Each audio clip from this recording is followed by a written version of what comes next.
many of these kind of things, again, like I was saying, naturally come.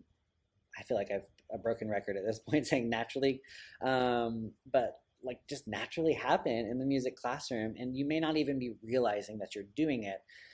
So, kind of pointing to some of those things, I think, could be really beneficial. So, one of those is like becoming a facilitator of your students' learning, where you're kind of taking a step back and changing. Yes, you are the teacher, but really you become more of a guide or a coach or an advisor, and you're kind of letting students take ownership and kind of have student ownership of their work and their product and empower them to do so. Having things like natural discussions about what you're talking about and like the decision making process. Using challenges as opportunities, like this lesson kind of suggests, like they have to create their own instruments out of recyclable materials. Like, how am I going to do that? That'd be even a challenge for me, like as an adult. So, those kind of things. Transport students along learning levels, from knowledge and, just music knowledge and comprehension to actually applying those skills, but doing it through things that are happening. The students are doing it. You're not really telling them, and demonstrate using academic content areas to create shareable student projects. So kind of like borrowing from other academic content areas to help present a student product in some way. Another one is that music teachers are. Did you have something to say, Katie? I'm sorry. Yeah, I was just going to throw in very quickly Yeah, go because ahead. you did say several times, and you were saying, yeah, I sound like a broken record, but that's really what you're doing. It is so natural. And as a teacher, for however long you've been teaching, but I've been doing this half a minute or two, and it's very challenging for us to give those reins over to the children. And that is the point of the SEL situation. They're going to go through some trouble, and they're going to bump up against, some considerable challenges. They're not going to get along. They're not always going to know if they should use tape or a rubber band, and it really doesn't even matter. And so giving them that chance to work out those challenges, it builds a common bond amongst those children in the classroom. And so that's what we mean when we say it's naturally embedded. It's social and emotional learning with legs. And it's a very cool environment. This specific STOMP activity or recycled rhythms lesson used it, I don't know how many times. And inevitably, children who, our children, even our poorest children, are fairly spoiled. They have things that they need, even if we have to be, I guess, creative with what we play instrument wise in the room. But to see that there are children in the world who have it far worse, that's a wonderful conversation starter. And so then you'll see their brains just really go into action. How can we make something cool, to create our ostinatos and put those together and compose? And so it's multi-layered. A lot of these lessons in this project are, but again, the point, yes, we're music teachers first and foremost, unapologetically, and we want to get those standards taught, but then it's also about building stronger kids in general. So that's my 2 cents about that. Thank you. Yeah, it was great stuff, Katie. So good. Another point is that music teachers are not counselors, nor is SEL equivalent to counseling. We can develop, and that's kind of I guess kind of going along with what Katie was just saying, develop positive teacher and student relationships to help build their social emotional growth. Can ultimately result in better academic or musical performance in our case. So, stronger social skills and fewer chances to misbehave. And, an interesting point about this too is like at the elementary level in particular, and really at all the other content areas in music, we see our kids over the course of some of their life. Like, if you've been teaching long enough, you'll see a kindergartner grow up to be a fifth grader. And you get to have that time to develop year after year these positive relationships with those students. So I think like that too, it can be like SEL can be compounded in the fact that we are unique because for the most part, for all the other content areas, they go from teacher to another teacher to another teacher to another teacher year after year, where we get the time to actually build up this relationship bank with our students over the course of years. And I think that's honestly really beautiful and like sappy and like starts to make me emotional like when I think about it. But yeah, I think like that whole relationship part and like kind of setting the tone and the atmosphere and the climate in the classroom of that kind of student driven, challenging academic environment in the music classroom is so important. So sorry, side note, soapbox over. Another important thing is really never offer advice. It sounds harsh, I know. Instead, because again, it's kind of that thing of like, I'm telling you what to do.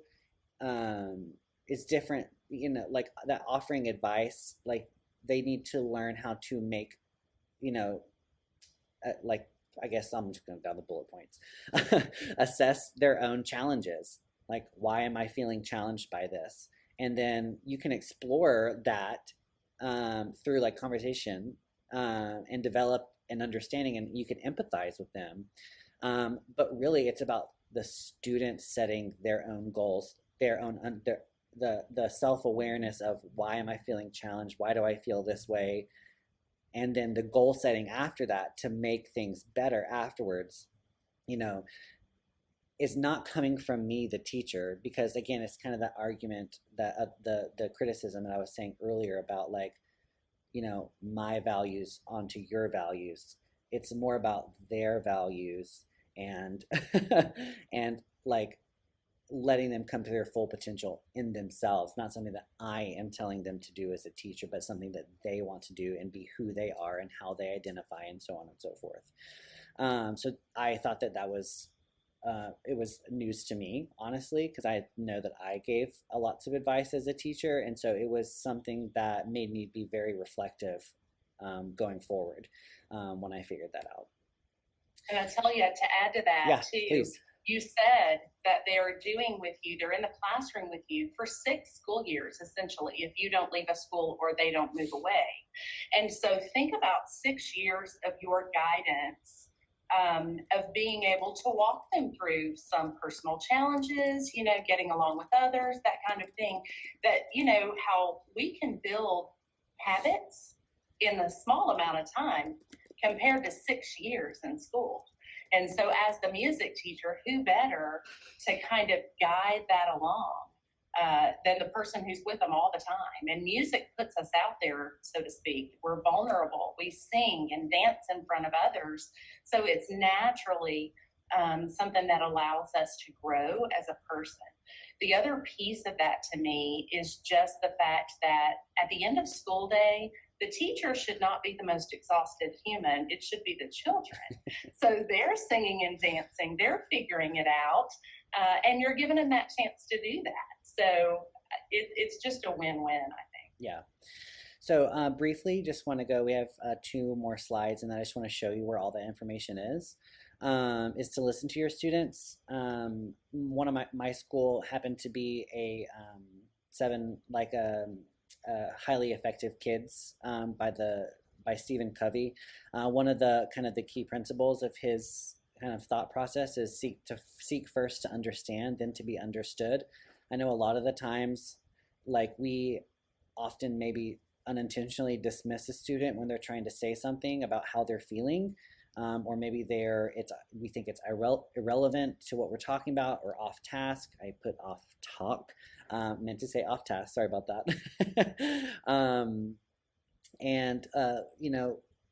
I think a lot of the time, even like as the kindergartners, one person you ask, they raise their hand and you think it's going to be about what you're talking about in music, and they raise their hand and they say, my dog died. And it becomes this whole thing, well, my dog died, kind of thing. I've had a dog that died, those kind of moments, it's very quickly, easily to dismiss those kind of moments, but maybe like take that as a moment to talk about their feelings. How did you feel when your dog died?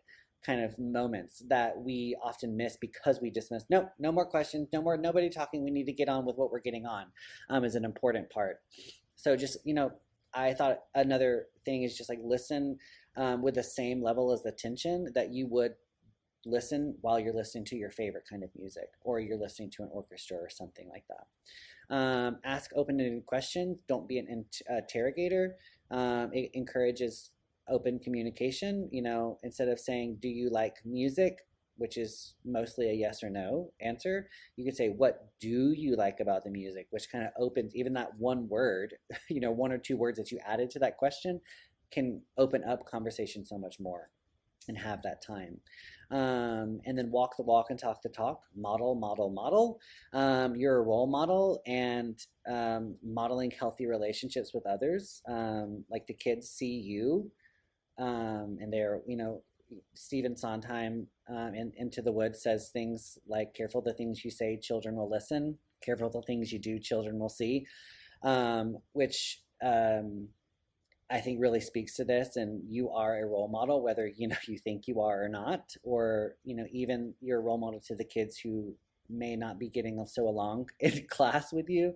So just make sure that you really set an example of how to deal with conflict and communicate, which can be hard. I'm not saying like you have to be perfect at this, because nobody's perfect, obviously.